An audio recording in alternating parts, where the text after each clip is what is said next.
one who reflects.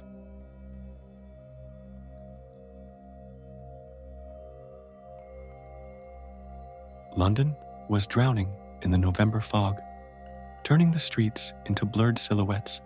Inspector Adrian Blake stood over the body, a man in an expensive suit, his face frozen in a silent scream.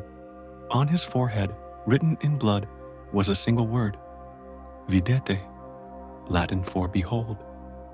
Third one this month, Blake muttered, adjusting his glasses, all from the same list. The victims were connected. 10 years ago, they had all been members of a secret society called Clavis Argentum, the Silver Key, which had conducted occult experiments. Each of them had died under strange circumstances. The first burned alive without a trace of fire, the second drowned in a dry bathtub.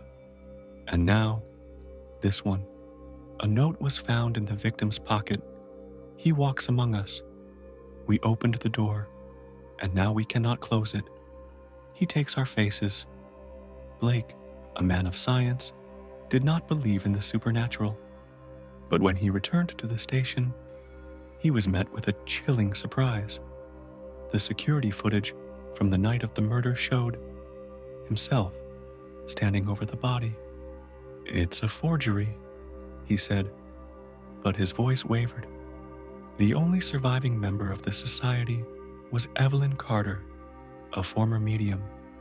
She lived in a crumbling mansion on the outskirts of the city.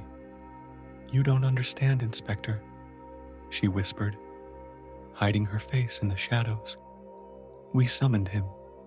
He was meant to show us the truth, but he entered us." "Who?" "The one who reflects." At that moment, a shadow flickered in the mirror behind Evelyn. Her reflection smiled, though her lips had not moved. By morning, Evelyn had vanished. Blake found her diary. "He is here. He can be any of us. He wears our faces." Suddenly, footsteps echoed in the fog. Blake turned. Standing in the alley was his exact double, its eyes empty.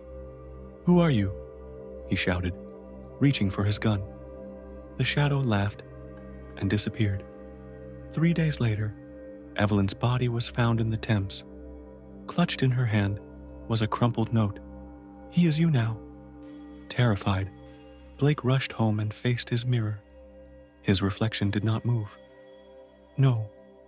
The reflection smiled. "Yes." The next morning, his colleagues found his apartment empty.